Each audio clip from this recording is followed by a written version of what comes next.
Fragata Dom Fernando II e Glória. Cacilhas, Almada.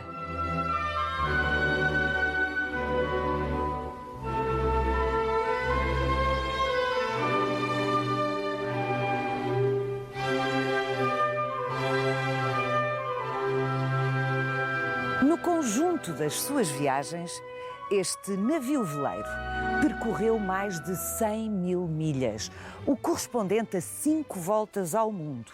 Foi o último veleiro português a fazer a carreira da Índia e é hoje a 4ª fragata de guerra mais antiga do mundo.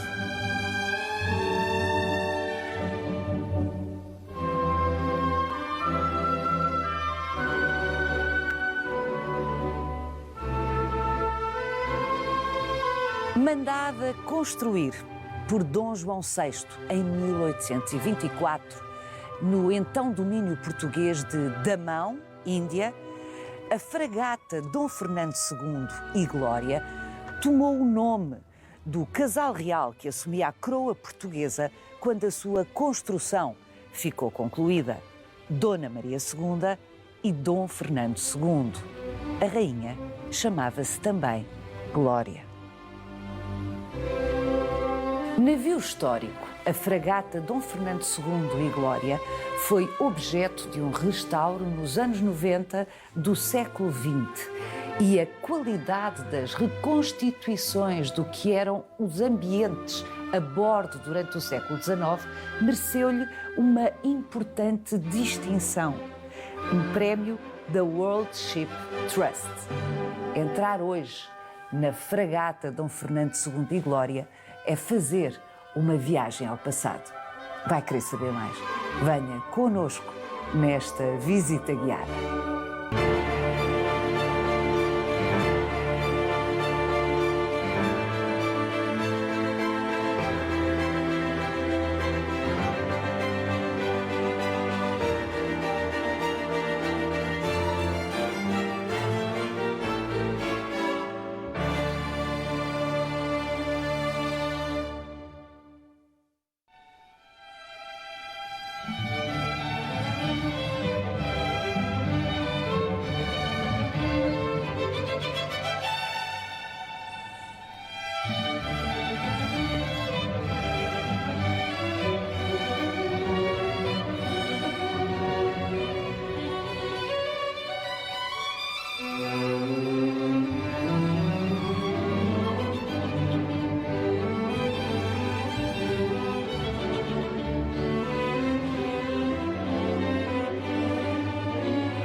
O Sr. Comandante Rocha E. Abreu foi comandante desta fragata durante 6 anos.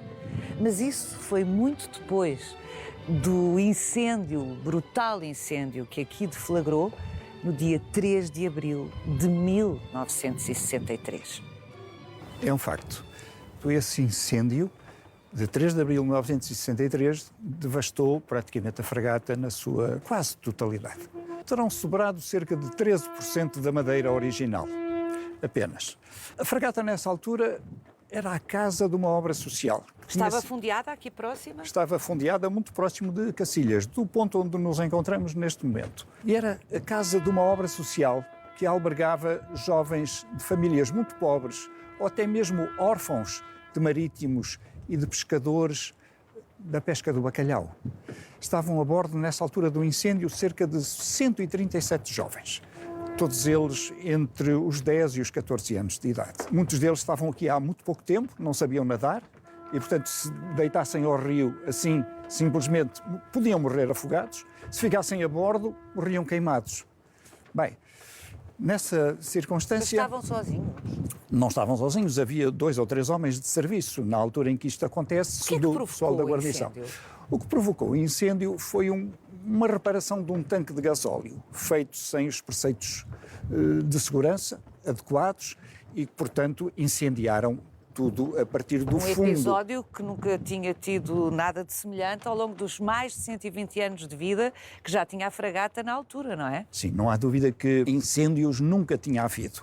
E, de facto, um incêndio a bordo é qualquer coisa que normalmente destrói um navio. Por isso é que a disciplina a bordo tem que ser sempre implacável, diria. Os mais velhos, aqueles que sabiam nadar, deitaram-se ao rio, sabiam nadar, começaram a parar os mais pequenitos. Também chegaram junto da fragata todas as embarcações que havia no Tejo naquela altura, porque o fumo negro foi imenso e o incêndio, toda a gente o viu, não é? Vieram para salvar os miúdos, porque sabiam que eles estavam a bordo. De facto, todas as crianças foram salvas. As chamas já crepitavam por todo o lado. O fumo negro tornava um ambiente irrespirável. Mas, de repente, alguém nota que a bandeira nacional ainda está içada, prestes a ser queimada. E há aqui, de facto, uma intenção patriótica, diria, mesmo, de a salvar. E, perante esta circunstância, há 2 mestres de rebocadores que estão a bordo, ajudando os bombeiros na sua missão de apagarem o fogo, que movimentam rapidamente a adriça, onde a bandeira estava instalada, para a arriarem, mas a bandeira não ia ser arriada sem honras. E então é aí que os bombeiros, de facto, já com as chamas à sua volta, estão perfilados e estão em grande continência, prestando a última guarda de honra à bandeira que aqui, neste navio, drapejava há muitos e muitos anos.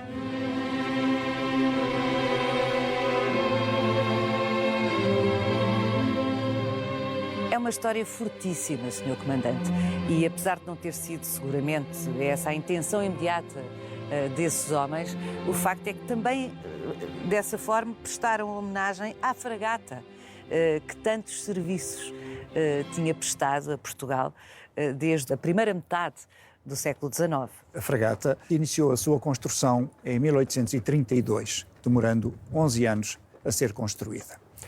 A fragata foi toda construída em teca, a melhor madeira para a construção naval. Esta teca veio de uma floresta imensa que havia próxima de Damão, naquele enclave que foi de Portugal até 1954, que é Nagaraveli. Nagaraveli tinha uma floresta de árvores de teca absolutamente fabulosa. E nós estimamos que tenham cortado cerca de 3.700 árvores para fazerem inicialmente a fragata. Foi construída em Damão porque em Damão havia uma experiência muito grande da construção e da manutenção naval, no Índico. O intendente da Marinha em Goa, Cândido José Mourão Garcês Palha, teve a ideia de construção desta fragata e pediu autorização ao rei Dom João VI para a fazer.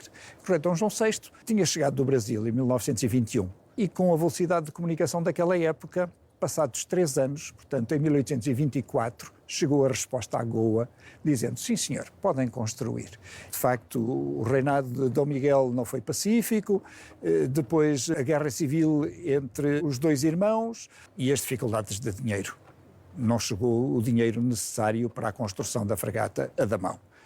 E só muito mais tarde é que ela conseguiu arrancar, porque, entretanto, chegaram verbas, idas de muito lado, os proventos da venda do tabaco e até do ópio, que, entretanto, Damão comercializou durante alguns anos.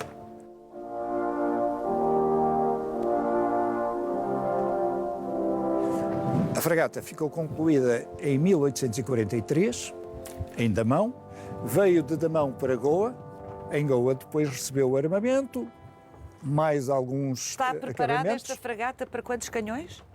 Para cerca de 50 canhões. E tem-nos ainda? Não tem tantos, não tem tantos. Quando foi feita a sua reconstrução, puseram-lhe apenas 44 canhões, 22 no convés e 22 na bateria. mas de facto a fragata nunca viajou com tantos canhões, com tanto armamento. Como tinha sido preparada para acolher, não é? Não houve necessidade disso.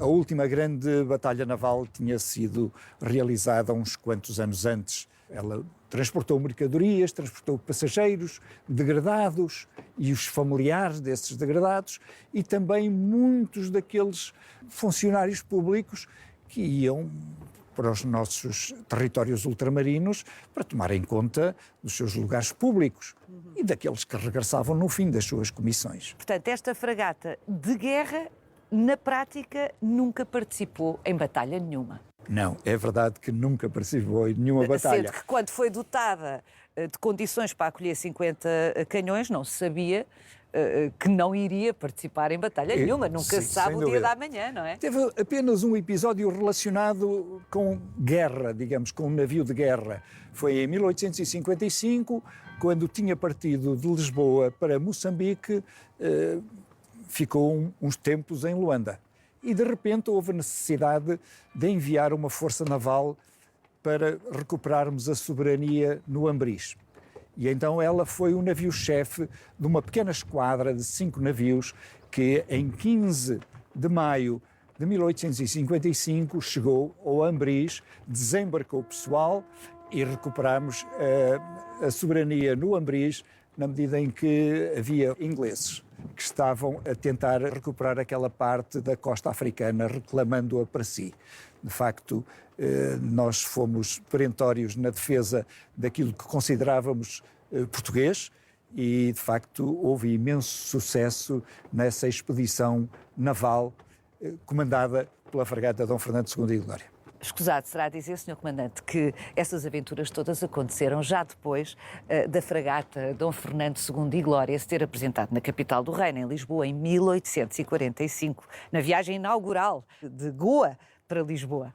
É verdade. Ela sai em 2 de fevereiro de 1845 de Goa e chega a Lisboa 5 meses depois, em 4 de julho do mesmo ano. Em todo o caso, Sr. Comandante, eu que sou leiga absolutamente na matéria, interrogo-me como é que uma peça tão extraordinária como esta fragata teve um investimento tão grande de mão de obra, da melhor madeira do mundo para a navegação teca.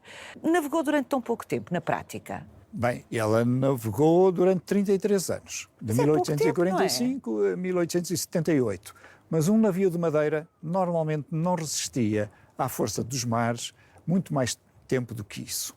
De facto, sério? Enfim, só mesmo com grandes manutenções e reparações, muitas das vezes de grande custo, e era muito mais económico, se calhar, muitas das vezes, construírem um outro navio do que recuperarem um navio já construído há muitos anos.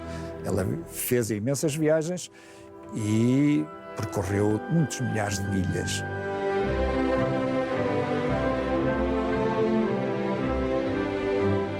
Como é que se passavam as coisas? O comandante assumia o leme? Não, de maneira nenhuma. O comandante recebia uma missão, por exemplo, termos que ir com um navio a Luanda e depois a Lourenço Marques, ou até à Índia, até Goa. Nessa altura havia que traçar uma rota e havia que definir esse rumo que o navio havia de seguir. Chamava o seu oficial da navegação, ele estabelecia uma rota, o comandante concordava, e depois eram dadas instruções. Quando havia tempestade, o leme era seguro por 4 homens, em cada uma destas posições. Um outro ali e o quarto ali. O mais antigo iria neste lado porque tinha que seguir e acompanhar a bússola. Portanto, aquela imagem romântica e fantasista, já percebi que não tem qualquer fundamento, é de que o comandante assume o leme do navio. Não era isso que acontecia. O leme era sustentado pelos marinheiros, pelos cabos, enfim, até pelos grumetes, provavelmente, que estavam bem treinados nessa função. Claro que o oficial de navegação, os oficiais de quarto, os homens de serviço a bordo, olhavam pela segurança do navio. Claro, havia vigias nos cestos das gávias, lá por cima. Havia também, nestas pequenas plataformas, homens que se encontravam de vigia para verem mais longe e para evitarem qualquer dificuldade.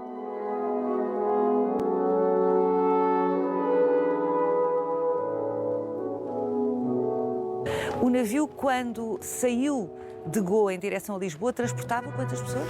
273 pessoas e 145 homens para manejarem o navio. Era a guarnição. Entre estes 145, 12 eram oficiais. O resto eram passageiros e elementos também do exército que vinham regressar ao reino. Iam apertados.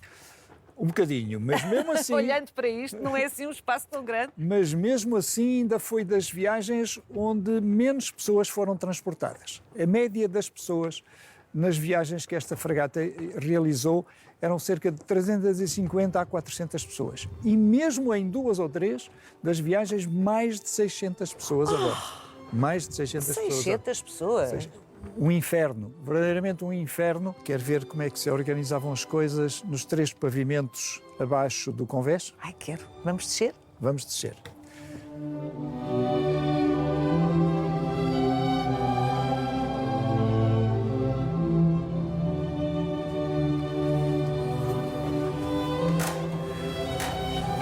Paula, estamos na bateria. Denomina-se bateria porque era aqui que se instalava a artilharia mais pesada, aquela de maior alcance. Podemos percorrer Portanto, é o primeiro pavimento de 3 abaixo do convés, é isso? Exatamente, sim. E este é um elemento fundamental, um equipamento fundamental do navio. Era através deste cabrestante que se fazia, digamos, toda a movimentação dos pesos, quer de velas, quer de vergas, quer mesmo da amarra, onde, no fundo, se encontrava ligada a âncora. Esta amarra pesa 10 toneladas. É incrível. Só mesmo com um aparelho de força desta natureza e com a força física de 42 homens. 42? 42 homens nestas barras, a este nível, porque a nível do convés temos exatamente o mesmo cabrestante, com o mesmo eixo, onde também estavam 42 homens. Portanto, 84 homens para movimentarem uma amarra de 10 toneladas e com a força necessária para arrancarmos a âncora do fundo. Em cada orifício destes estava uma vara correspondente àquela que ali está. Exatamente, é isso mesmo. Os homens davam o peito à barra e, com o ritmo imposto pelo apito do mestre, marcava a cadência para que os homens fizessem essa força coordenadamente, não é? De forma a arrancarem a âncora do fundo. Nós estamos num navio restaurado, onde tudo... Reconstruído, no fundo, não é? Sim, reconstruído, mas o restaurado é mais importante, porque o restaurado quer dizer que houve madeira original que foi aproveitada. Um reconstruído podia ter sido a partir de um zero absoluto, não é? Neste caso tem mais valor, porque temos madeira original. Porquê é que as peças que sustentam os canhões aqui estão pintadas de encarnado? Bem, elas estão pintadas de encarnado de forma a poder disfarçar o sangue dos artilheiros durante um combate. Portanto, o sangue que caía num ambiente encarnado ficaria um pouco mais disfarçado e não era psicologicamente tão agressivo para todos os outros que ainda não tinham sido feridos, digamos assim. E, portanto, é exatamente essa a ideia pela qual as carretas ou os reparos da artilharia naval estavam pintados de vermelho. Está aqui um manequim agrilhoado, mas e com ar desesperado. Neste navio, Paula, tudo o que parece é... Este homem estava de sentinela ao portaló. Portaló é o local da entrada do navio, estava de sentinela e deixou ir para a terra uma embarcação com gente a bordo dessa embarcação. Eles podiam estar a fugir do navio, podiam estar a desertar. E o homem foi questionado pelo oficial, perguntei-lhe, olha lá, então, mas tu tinhas autorização para deixar estas pessoas ir para a terra? E ele respondeu mal. Respondeu mal, recebeu este castigo, mais de 24 horas ficou agrilhoado com os machos nas pernas e uma golilha no pescoço. Como é que se chama? Golilha. Como se fosse gola, Gola, não é? golilha. Só que o homem chamava-se ferro. João Pedro e era segundo marinheiro. E isto é um relato de um castigo que aconteceu exatamente na altura em que a fragata navegava. Os castigos corporais na Marinha foram abolidos quando? Precisamente no primeiro ano do reinado de Dom Pedro V. Dom Pedro V, com um decreto de junho ou julho de 1856, decretou que fossem abolidos os castigos corporais na Marinha e no Exército Português. Portanto, não houve mais chicotadas, nem espadeiradas, nem castigos cruéis como esses que havia até então.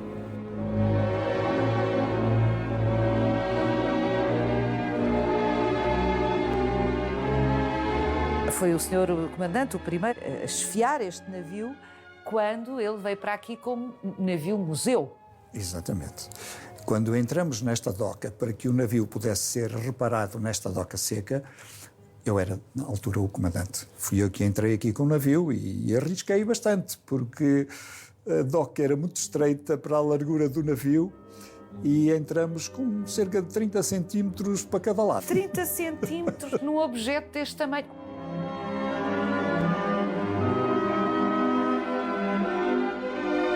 Os manequins são tão realistas. Sim, foram feitos a partir de caras de pessoas que existem ainda hoje. A maior parte delas ainda está viva e bem viva. Aqui era a cozinha. Este fogão é um fogão que reproduz o fogão da época. Este rancho centralizado e feito para toda a guarnição só acontece nos finais do século XVIII. Até então, os grupos de marinheiros, 6, 7, recebiam os géneros alimentares e tinham que fazer eles próprios a confecção da sua comida, da sua alimentação. Muito perto aqui do fogão ficava o curral. Curral? Curral, onde transportavam os animais vivos. Nós sabemos que numa das viagens desta fragata mesmo, transportaram mais de 1000 galinhas. 1000 galinhas? Que iam no convés, em contentores apropriados, e mais de 100 porcos. Ora, os porcos e provavelmente algumas cabras, alguns carneiros também, iam neste espaço. Estou a ver ali... Estão ali a reprodução de alguns dos animais transportados, mas posso-lhe assegurar que o porco, ainda hoje, um alimento base, digamos assim, de norte a sul do país... Tentando não perturbar o trabalho destes senhores. Sim, claro, antes que eles disparem os canhões à nossa passagem. Aqui estão os animais. O curral provavelmente seria muito mais amplo na altura e já muito perto do fogão, para poderem ser rapidamente trabalhados em termos da alimentação de bordo. O cheiro devia ser pestilento. Absolutamente incrível. Nós não conseguiríamos, no nosso tempo, aguentar um cheiro desses. Cada nação, naquela época, atendendo ao tipo de animais que transportava, tinha nos seus navios um determinado tipo específico de cheiro, não é? E, de alguma forma, isso era considerada uma assinatura odorífica. Por exemplo, os judeus, que não comem porco, e, portanto, sabendo nós que a população... Portanto, navegavam sobretudo sob a bandeira da Holanda, à época. Da Holanda, exato. Na bandeira da Holanda, maioritariamente judeus, não comem porco. Portanto, transportavam outros animais. Estou a ver os ingleses com os pastos da Escócia e do país de Gales a transportarem carneiros, ovelhas, muito mais do que outro tipo de animais. E nós, portugueses, tradicionalmente utilizamos o porco, vinham para bordo com os porcos. E os porcos, de facto, têm um cheiro absolutamente incrível. Ora, os homens mais experientes que iam nos cestos das gávias, portanto, observando muito mais longe e muito mais altos que o convés, não é? Quando os ventos fortes lhe traziam cheiros, conseguiam, com a experiência que tinham, identificar as nações a que os navios pertenciam antes de lhes verem as bandeiras. A assinatura odorífica. Mas que história extraordinária. A Acho assinatura odorífica. Antes de verem as bandeiras já sabiam se vinham lá ingleses ou holandeses. Ou portugueses. Ou portugueses.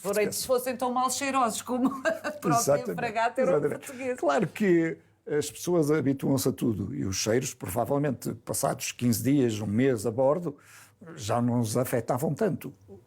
A verdade é que o estado sanitário dos navios era um verdadeiro desastre. Era um desconforto absoluto, não é? E as doenças proliferavam a bordo precisamente por causa disso. Como é que funcionavam as latrinas, por exemplo? As latrinas eram utilizadas pela guarnição Claro que o comandante tinha a sua individualizada, mas ninguém se sentava nela, os oficiais também tinham, mas o resto da guarnição funcionava com essas latrinas, onde não havia privacidade absolutamente nenhuma e onde... Era onde? Lá em cima? Eram lá em cima, junto à proa, ainda não tinham inventado nesta época, do século XIX, o papel higiênico. Tinham então um pincel. O pincel era feito por uma secção de um cabo cujos filamentos funcionavam como se fosse um pincel. Esse pincel estava sempre mergulhado na água.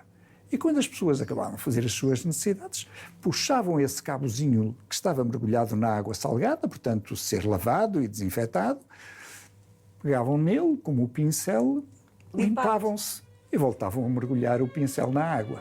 Há quem diga até que aquela expressão que nós hoje muitas das vezes utilizamos, que grande pincel que tu me arranjaste, terá vindo deste pincel que acabo de lhe descrever.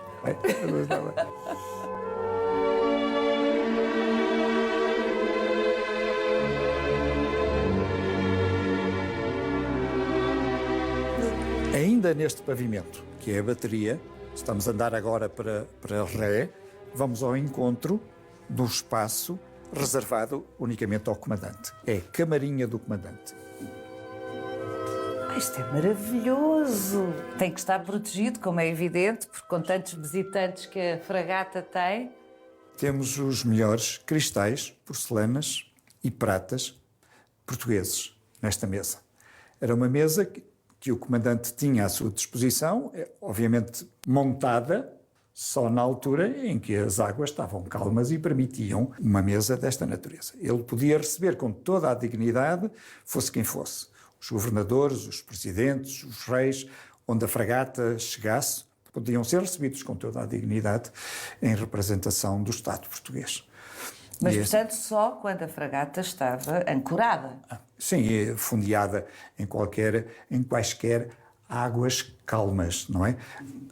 O Tejo, a Baía de Luanda, a Baía da cidade que então chamávamos Lourenço Marques, ou mesmo na Baía de Goa. Estas réplicas todas dos serviços originais que foram oferecidas por mecenas, que efetivamente, na altura em que a fragata é restaurada, fizeram ofertas significativas.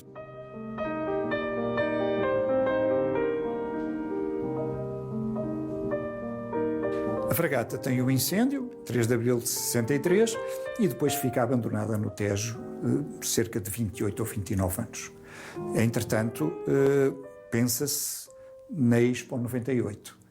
E não houve melhor altura para dar execução àquilo que era o velho sonho do almirante Andrade e Silva. Um velho marinheiro, um marinheiro da excelência, que sempre manteve a ideia de restaurar este navio por ter sido, de facto, o último veleiro a fazer a carreira da Índia. Conseguiram reunir-se as condições para se fazer um restauro da fragata. Foi feito com tal fidelidade e com tal rigor...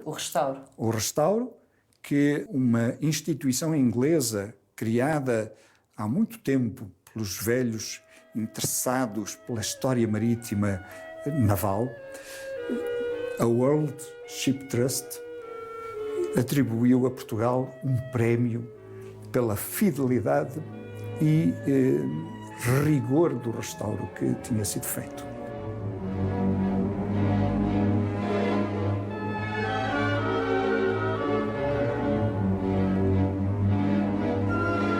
Aqui era o quarto de dormir do comandante. Com o monograma da Marinha Real Portuguesa, com uma coroa imperial em cima desse monograma. MRP. A verdade, uma curiosidade é que na República os navios passaram a ter a designação de NRP. Portanto, o M de Marinha passou a ser Navio da República Portuguesa. Apenas mudamos o M pelo N. Nunca tinha reparado. Cá está o Sr. Comandante. O Sr. Comandante Rocha Abreu conhece a pessoa que serviu de modelo a este manequim. Muito bem, sou muito amigo e considero imenso. Deve ser engraçado voltar a este navio e estar sempre a ver pessoas conhecidas na cara dos manequins. Sem dúvida, sem dúvida. Em muitos casos é isso mesmo. E, evidentemente, a bandeira... Esta bandeira que aqui vemos era o chamado jaque. Era içado na proa do navio quando o navio chegava à entrada da barra.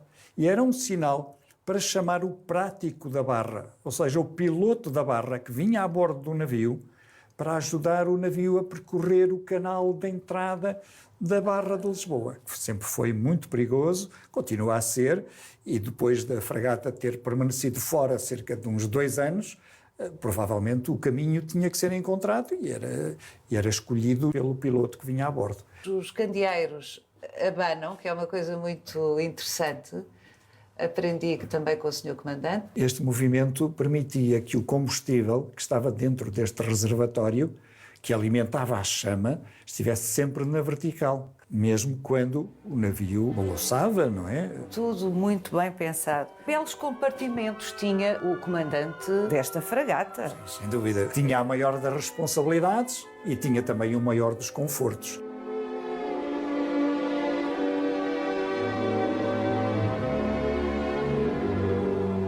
Há mais. Há muito Esta mais. visita é mesmo emocionante. Há muito mais. Vamos descer agora ao terceiro pavimento, é a chamada coberta. E já vamos ver que funções tinha este espaço. Estas escadas é preciso ter cuidado. A coberta. Estamos neste espaço, a chamada Praça de Armas do navio. Literalmente. Literalmente. Algumas espingardas da época, também uns sabres de abordagem, armas ligeiras que podiam ser utilizadas para a defesa do navio, se fosse necessário. Apesar de tudo, este navio teve uma vida relativamente tranquila. Sim, sem dúvida. O navio serviu muito mais como navio de transporte de pessoas e bens do que propriamente como navio de guerra. No entanto, andou também sempre armado. A coberta tinha 2 funções. Durante o dia, com mesas postas e bancos, servia de refeitório, inevitavelmente. Depois de ser servido o jantar, no fim do dia, o capelão dava as suas ordens, mandava reunir as pessoas, as mesas e os bancos eram levantados e todo este espaço aqui servia para que fossem rezadas as Ave-Marias. Daí estar ali aquela imagem. Exato. E depois das Ave-Marias rezadas, então o pessoal, marinheiros, eram autorizados a ir lá acima ao convés buscarem as suas macas. As macas, ou seja, as redes, que vinham depois ser colocadas nestes camarões, de forma a serem estendidas, transformando este espaço num imenso dormitório. Ali estão alguns marinheiros profundamente adormecidos. Exatamente, exatamente.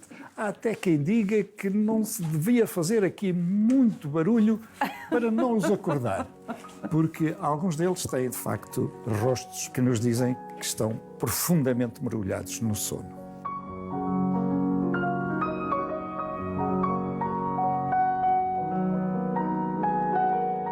A enfermaria não tinha um espaço único a bordo. A enfermaria era montada onde fosse necessário, dependendo do tipo de trabalhos que o enfermeiro e o médico tinham que fazer. Se tivessem que fazer alguma intervenção cirúrgica, olha, muitas das vezes seriam utilizadas estas próprias mesas, não é? E ao que sei, este manequim teve por modelo o rosto do almirante Andrade e Silva, que foi quem mais se bateu sim, pela reconstrução, pelo restauro desta fragata. O mentor desse restauro foi, efetivamente, o Sr. Almirante Andrade e Silva. E quem é esta gente? Crianças, uma menina, tudo vestida a civil? Eram passageiros do navio. Passageiros que provavelmente tinham algum estatuto social diferenciado do resto dos passageiros. E então montavam-se, ou podiam-se montar, pequenos camarotes improvisados, provisórios, mas que concediam uma certa privacidade às pessoas que lá estavam, para quem eles eram montados. Eu não paro de pensar no que nos disse. Chegou a 600 o número de pessoas que aqui viajavam juntas com os animais, com não sei...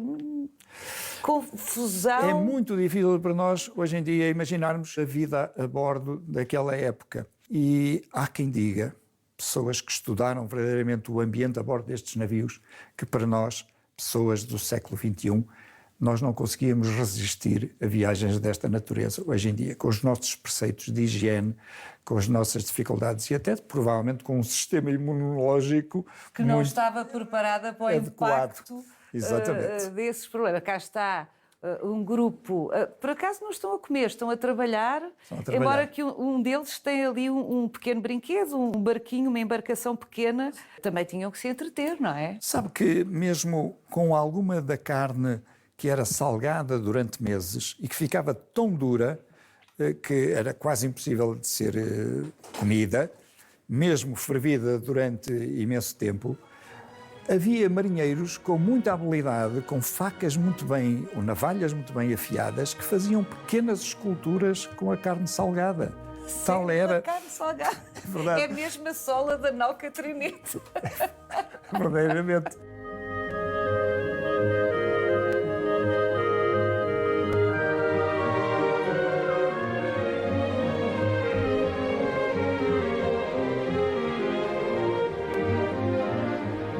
A botica, onde eram guardadas todas as mesinhas que faziam parte do receituário da época, não é?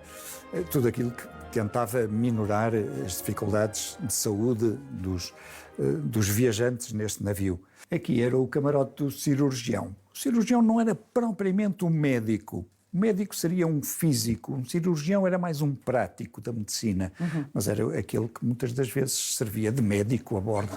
Aqui também o camarote do navegador, o homem que traçava as rotas. Um oficial, evidentemente. Presumo que estas portas todas correspondam a camarotes de oficiais. Exatamente.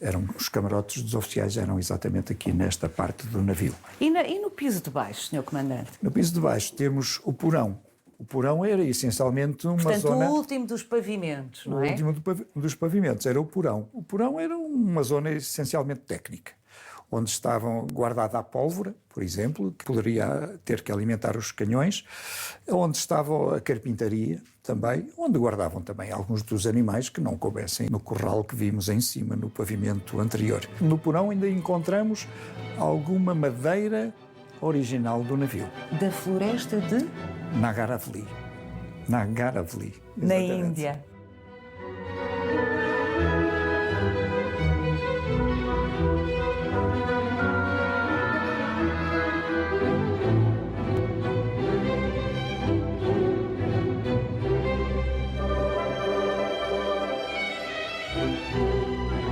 Vamos entrar na sala de jantar dos oficiais. Esta é a maior das salas que visitámos até agora na fragata. Sim, é mais espaçosa. O número de oficiais justificava-o. Quantos eram, mais ou menos? Cerca de 12 oficiais. Com o comandante seriam 13, enfim, mais ou menos. Claro, podia variar. Podia variar. Que ainda não falámos disso. Que dimensão? Tem cerca de 60 metros de proa à popa. E a boca do navio tem cerca de 12 metros. Largura 12 metros. Exatamente, 12 metros. Falando dessa dimensão, que não é pequeno, mas depois aplicar-lhe o número de pessoas e de animais que este navio transportava, ou transportou muitas vezes, é que é incrível. Os oficiais não jantavam com o comandante do navio? Jantavam algumas vezes, quando eram convidados. Eu julgo que a maior parte das vezes o comandante não gostaria de tomar as suas refeições sozinho e convidava-os caso a caso, não é? Até para discutirem determinados assuntos relacionados com o serviço de bordo. Mas o capelão, o cirurgião, faziam parte normalmente da mesa do comandante, mas só a seu convite. Claro. Que engraçado. E, portanto, os oficiais subiam. Em caso algum, o comandante descia à mesa dos oficiais. Estou convencido que não. Isto tinha que ser tudo absolutamente disciplinado e hierarquizado. Sim, e sim. Todos esses rituais de convidar, o comandante não desce, só os oficiais é que podem subir a convite. Tudo isso fazia parte dessa ritualização da vida. Sem dúvida. E a disciplina a bordo, implacável. Era a única forma de manter coordenada e em segurança uma viagem longa, 5 meses para chegar à Índia, 2 meses para chegar a Luanda, quase 3 meses para chegar a Moçambique, não é? E depois por uma travessia do Índico, que normalmente demorava também mais um mês, mês e meio. Portanto, 5 meses de viagem com gente muitas das vezes de condições sociais muito diversas, e alguns deles tinham vindo das prisões, os degradados, que depois iam ser lançados, por assim dizer, na costa africana, com as suas famílias. Portanto, a disciplina era implacável a bordo, isso não tenho dúvidas. Bom, e por falar em disciplina, e em oficiais, e em hierarquias, o Sr. Comandante tem uma história para partilhar connosco. Estamos mesmo a chegar ao fim desta visita, e é uma história muito esclarecedora. Eu acho que é muito curiosa também, mas na verdade diz bem da disciplina a bordo e da forma de tratar os assuntos. O infante Dom Luís de Bragança, numa das suas viagens de instrução, vai num navio desta época e chegam à Madeira, chegam ao Funchal. Que idade teria o infante? 12, 14 anos de idade, talvez.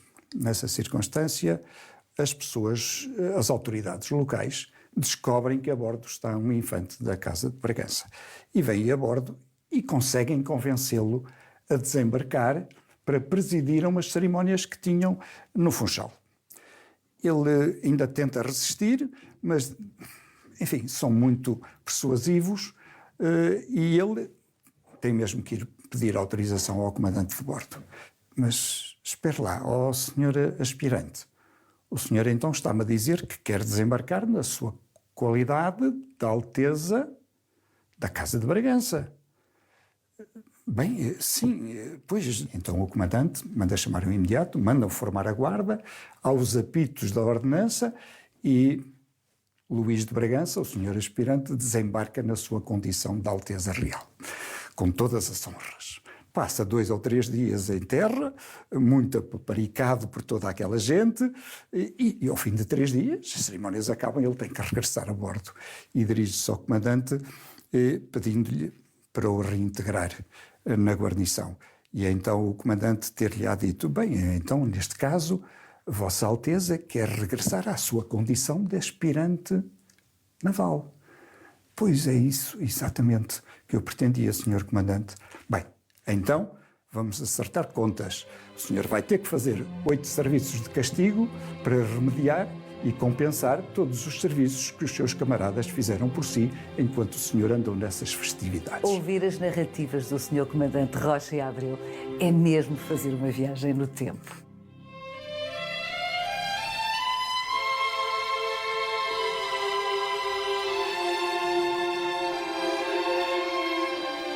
Siga-nos no nosso sítio e na nossa página de Facebook, onde encontra este e os outros episódios do Visita Guiada.